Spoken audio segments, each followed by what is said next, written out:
Everyone, welcome to Mathematics Academy, and in today's video we are going to solve for the value of x, as you can see in our expression given here. So for us to start solving this, to solve for the value of x, first thing to do is we correct the like terms together. We put the like terms together. How do we do that? We cross multiply, that is, we multiply x plus 3 with x minus 2, that is x plus 3 we multiply with x minus 2. This will be equal to 24 times 1, that is 24 multiplied by 1. The next phase is to expand the equation, that is to expand. So in this case, to expand this particular expression we are going to make one of the we're going to make x plus 3 to be the subject of a formula. So we're going to have x multiplied by x minus 2, that is x multiplied by x minus 2, and then plus 3 multiplied again by x minus 2.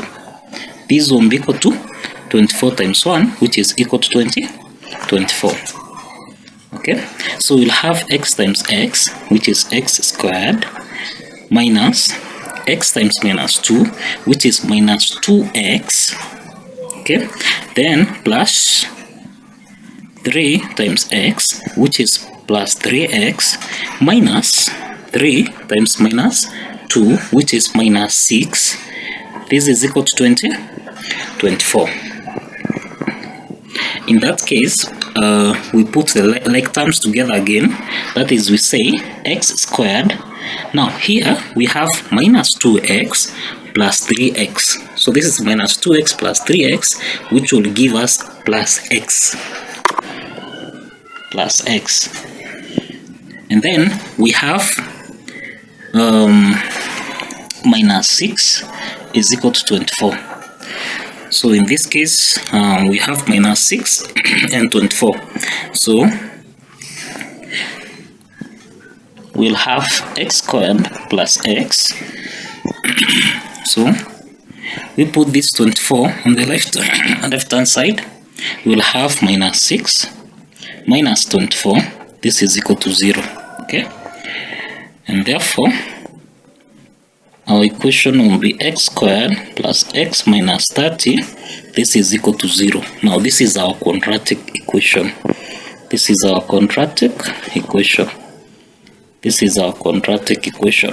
Now why are we saying this is a quadratic equation? A quadratic equation is always expressed in the form of a, that is ax squared plus bx plus c, and this is equal to 0. So we have a quadratic equation, as you can see. So now to solve for the quadratic equation, we can use either with 3 methods. The first method is what we call factorization through factorization method.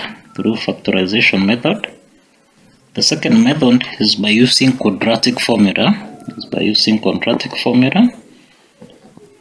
And the third method is what we call completing square method.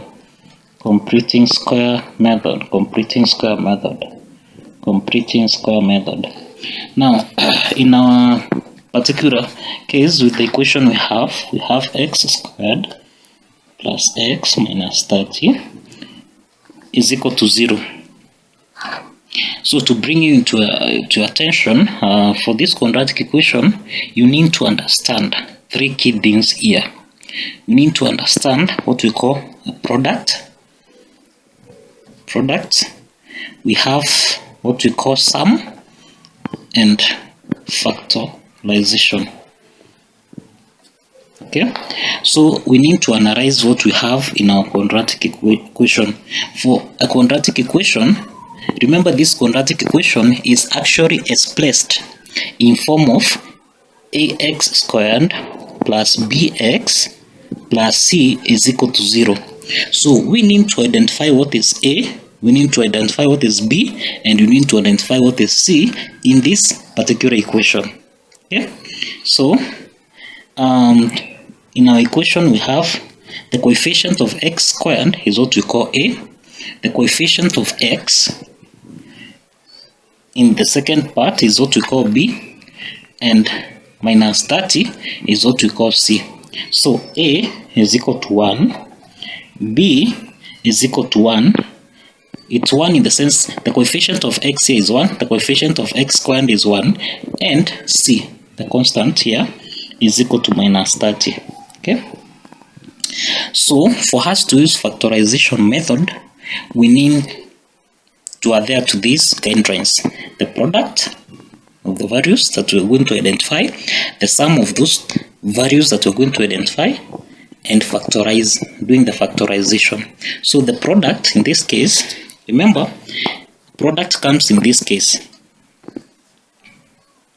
So we need to get two values such that when you multiply, that's when the product is coming, multiplication is coming in.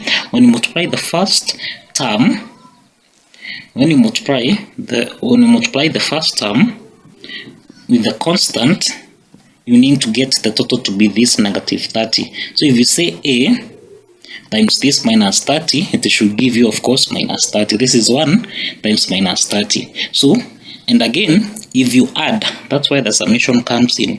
So identify those two values. If you multiply those two values, they need to give you minus 30. If you add those two particular values, they should give you this b. They should give you b. That's 1. So in our case, our two values are 6 and negative 5.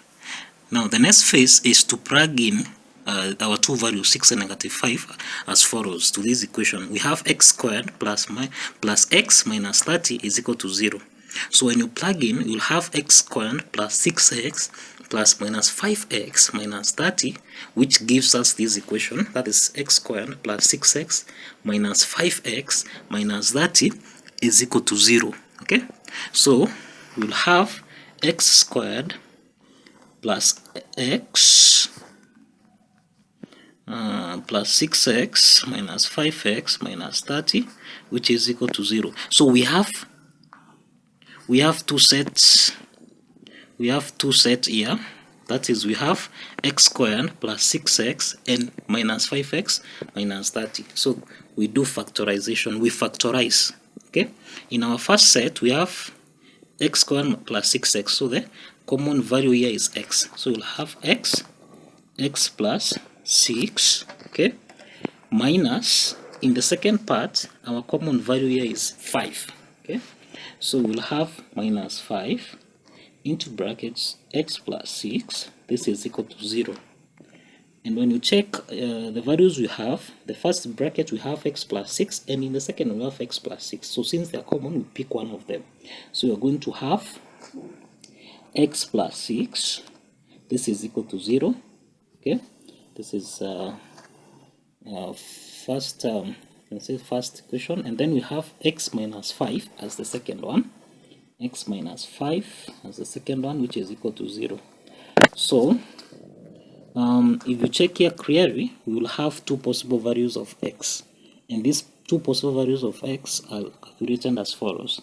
We will have x plus 6 is equal to 0. Okay, our x is equal to, first x is negative 6, and the second value of x will be given as x minus 5 is equal to 0. So that shows that x is equal to 5. Okay, so therefore of course the values of x are equal to minus 6 and 5 respectively. Okay, those are the possible values of x. So thank you for watching, and kindly subscribe to our YouTube channel. Yeah, thank you.